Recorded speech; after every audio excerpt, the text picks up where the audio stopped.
केसामध्ये ग गंगावन न बुचुड्यात ग केवडा हे कडीचा गोंडा लोळ काय अंबिका माय भांगात मोती भर काय पार्वता माय भांगात मोती भर काय अंबिका माय भांगात मोती भर काय पार्वता माय हे कडीचा गोंडा लोळ काय अंबिका माय भांगात मोती भर काय पार्वता माय भांगात मोती भर काय अंबिका माय भांगात मोती भर काय पार्वता माय काना मधी ग झुबा फुलं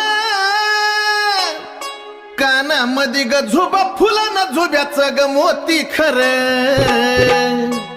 काना मधी ग झुबा फुलं न झुब्याचं ग मोती खर याला पदर चार काय अंबिका माय याला